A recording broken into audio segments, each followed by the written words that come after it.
Bro, I almost went into the girls' room. Oh my goodness. Now when I say that, you're probably thinking like, yo, what? What's going on, bro? Don't you do like self-improvement videos and all that? Like, what's going on here? Now, hear me out, alright?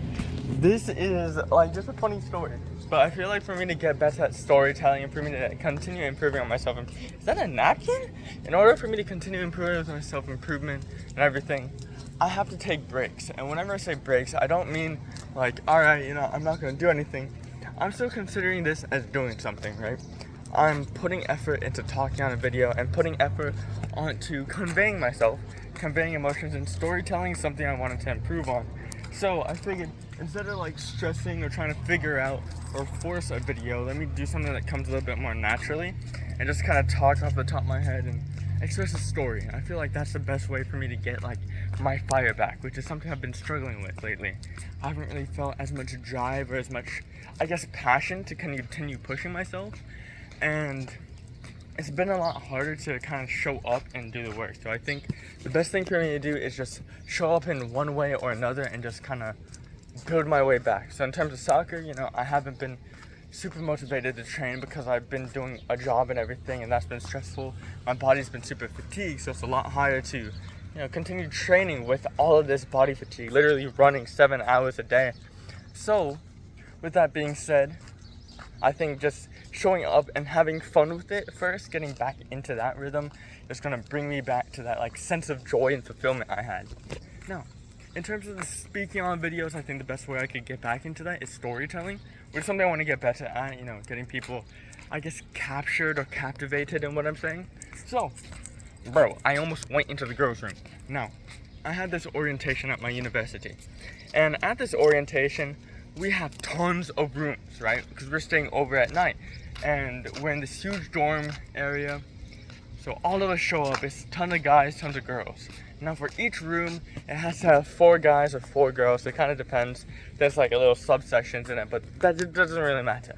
The thing I want to mention here is I was in like room 314, and for like a little bit of foreshadowing, in these dorms, there's a north and a south region.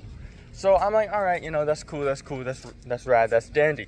So the day goes on, they have this whole soccer event.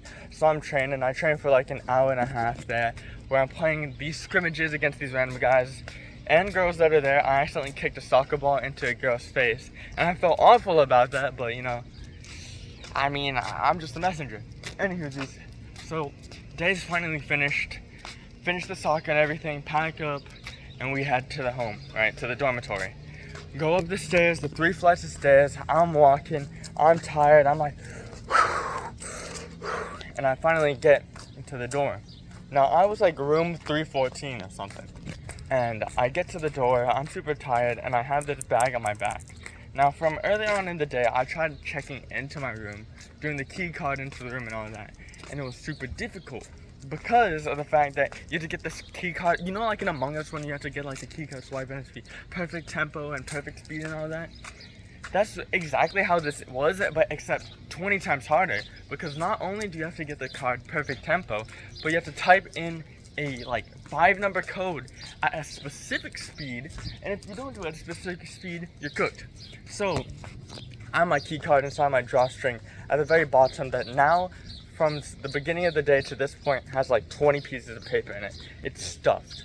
So I go in there, take paper out.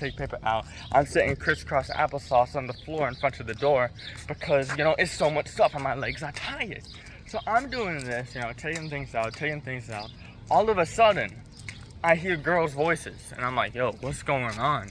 Are my roommates, my friend from high school, and 2 other dudes that I met and I'm, relatively talkable with, are they having girls inside the room? Bro, I gotta get a shower. I gotta get in there. I don't want to, what's going on? So I'm like taking out things a little bit slower, but I'm like, what is going on? Like I'm pondering. All of a sudden these voices, they're getting louder. I'm like, yo, what's going on? So I'm like, yo, hold on, wait a minute, they're coming closer to the door, hold on. So I start like, everything is just spread out against the floor. See all of these leaves? That's like all my items, and I'm saying crisscross applesauce on the floor. I'm like, yo, what am I gonna do? So I pick up all my stuff. My arms are like, a 3-year-old holding a whole basket of toys and plushies and everything. And I'm carrying everything. I'm like, oh my gosh, I gotta run. So I like run down the hallway. Next thing you know, I look behind me. There is 3 girls leaving the room, taking selfies in front of the door. Now, what do you expect my brain to think? I'm like, yo, are the guys that I'm rooming with just hanging out with people in there? And like, what's going on? So I'm perplexed, dude. I'm super confused. And now I go down the hallway and I see some of the guys that I was talking with earlier today, some friends that I made. I'm like, yo, bro, what is going on? Why are there girls in my room? I don't understand. So he's like, hey, bro, I got you. Let's check the key card. He goes, all right, room 314. All right, let's look. We peer around the corner like cartoon characters, head over head. We look down the hall. Dog, that's room 314. What am I supposed to do? So we're perplexed. I'm like, oh, no shot. I gotta get in there, bro. I'm wet like a dog. I need to shower desperately. So we get there and we're like super perplexed. We're like, oh shoot, what are we supposed to do? So I go to like one of the hall attendant ladies and I tell her, I'm like, hey, so crazy question. I think there's girls in my room. Now, maybe I'm just like seeing things wrong, you know? Here's the card right here. It says room 314.